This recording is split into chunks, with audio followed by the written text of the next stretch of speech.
Alors, mes amis, je trouve bien intéressant le titre qu'on a donné à la première lecture. « Les empires sont dans la main de Dieu ». C'est une drôle de parole pour notre siècle. Mais ça nous parle d'une grande partie de notre histoire. Et vous savez que les chrétiens, la première communauté chrétienne, n'appartenaient pas à un lieu spécifique. Ils étaient un peu répandus. Et on sait qu'ils se sont retrouvés à Rome pour une raison assez simple, parce que Rome, à l'époque, étant le centre du monde, de pouvoir catéchiser le centre du monde, ça permettait une diffusion à travers le monde de la bonne nouvelle. Mais ils n'étaient pas des citoyens romains. Pierre n'était pas un citoyen romain. Et on sait très bien qu'il y a eu toute une période où les chrétiens ont été persécutés à Rome. Mais sans que je vous conte toute l'histoire, la mère de Constantin avait été atteinte, rejointe par la bonne nouvelle. Et elle priait beaucoup pour son fils qui, pour faire simple, s'est converti. Et lorsque l'empereur se convertissait, l'Empire se convertissait. Alors cet univers païen est devenu dans le temps tout d'un coup un univers chrétien. Et ce qui a eu beaucoup d'incidence sur le développement de l'Église catholique. Et cet empire qui était païenne s'est retrouvé tout à coup dans les mains de Dieu. Et cette réalité s'est vécue, je dirais, fortement jusque vers les années, en gros, on va dire 50. Et on voit l'événement de Vatican II comme un tournant. L'Église qui était très associée à l'État, parce que c'est beaucoup ça la chrétienté, s'est mis de l'être à l'être de moins en moins. Et nous sommes une communauté chrétienne aujourd'hui qui retrouvons les conditions d'existence des premières communautés chrétiennes. Il y a eu une parenthèse de quelques, on va dire, 1500 ans à peu près. Alors, il dit, « Parole du Seigneur au roi Cyrus qui l'a consacré, qui a pris par la main pour lui soumettre les nations et désarmer les rois, pour lui ouvrir les portes à deux battants, car aucune porte ne restera fermée. » Et c'est beau l'expression. Il a pris le roi Cyrus par la main. Puis il l'a établi. Et c'est un peu comme ça que Constantin a aussi établi son hégémonie à travers le monde. Et rien ne va lui être fermé. Et à cause de mon serviteur Jacob et d'Israël, mon élu, je l'ai appelé par ton nom, je t'ai décerné un titre alors que tu ne me connaissais pas. Cyrus ne connaissait pas Dieu. C'est Dieu qui connaissait Cyrus. Et je suis le Seigneur, puis il n'y en a pas d'autre. On pourrait dire que c'est de l'orgueil, mais c'est de la réalité. Et en dehors de moi, il n'y a pas de Dieu. Parce que beaucoup d'idoles, mais un Dieu qui parle, un Dieu qui s'adresse à l'homme, à la femme, un Dieu qui crée une relation, un Dieu qui fait route avec, qui marche, il n'y en a pas d'autre. Je t'ai rendu puissant alors que tu ne me connaissais pas, pour qu'on le sache, de l'Orient à l'Occident, qu'il n'y a rien en dehors de moi. Et moi, je suis très à l'aise avec ça, parce que ma conviction, c'est qu'aussitôt qu'on sort de Dieu, on sort de la réalité. Dieu n'est pas à l'extérieur de la réalité. Dieu, c'est la seule réalité. Et c'est lorsqu'on saisit la lumière de Dieu et qu'on saisit à partir de Dieu toutes les dimensions de l'humanité qu'on commence à être éveillé et un peu moins endormi.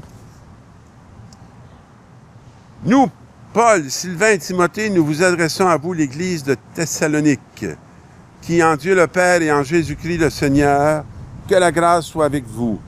On rend grâce à Dieu à cause de vous tous en faisant mention de vous dans nos prières. Paul est proche de ces communautés, il n'est pas toujours avec. Il est souvent à distance. Mais ces communautés, il les a épousées. Et beaucoup dans ces communautés l'ont épousé. Et il s'en occupe comme un père, comme un frère, très, très, très soucieux de ce qui leur arrive. Et que votre charité se donne de la peine pour que votre espérance tienne bon en notre Seigneur Jésus-Christ, en présence de Dieu le Père. Et c'est tout relationnel, ça, mes amis. C'est pas la tête. C'est le lien. C'est l'alliance. Nous le savons, frères bien-aimés de Dieu, vous avez été choisis par lui. Alors, il n'a pas dit par moi. Par lui. Par lui. En effet, notre annonce de l'Évangile chez vous n'a pas été simple parole, mais puissance, action de l'Esprit Saint, certitude absolue. Il y a de quoi méditer, mes amis, là-dessus. Là. Hein? Donc, il dit, là, n'a pas été simple. C'est pas des mots. C'est pas des mots. Moi, je n'essaie pas de vous donner des mots. Mais puissance, action de l'Esprit Saint. C'est la fécondité. C'est l'engendrement. L'engendrement à une vie nouvelle. Facile d'être dans la vieille vie. On a juste à pas se transformer. On fige, là, c'est facile. Mais d'être engendré à la vie nouvelle, ça ne s'enferme pas dans un temps, ça s'enferme tout le temps. Ça nous mène tout le temps. Tous les temps sont des temps pour qu'on soit engendré dans la vie nouvelle. C'est facile de retourner en arrière.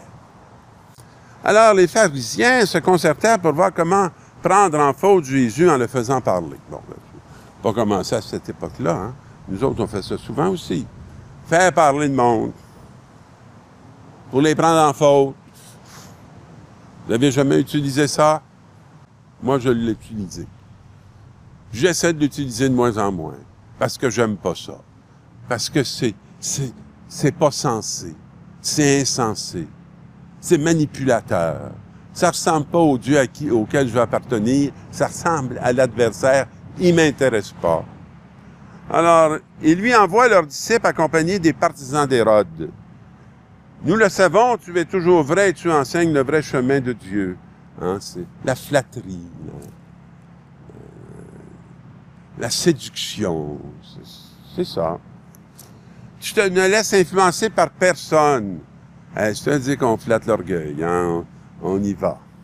Car tu ne fais pas de différence entre les gens. Donne-nous ton avis, comme si ça les intéressait. Donne-nous ton avis. Ils ne veulent pas leur avis, ils veulent le prendre en faute. Le texte est très clair. Alors, mais Jésus, connaissant leur perversité, riposta. Hypocrite. Pourquoi voulez-vous me mettre à l'épreuve? Alors, voyez-vous là, il interroge le sens. Montre-moi la monnaie de l'impôt. Ils lui présentèrent une pièce d'argent. Et là, il dit, cette effigie et cette légende, de qui sont-elles? De l'empereur César.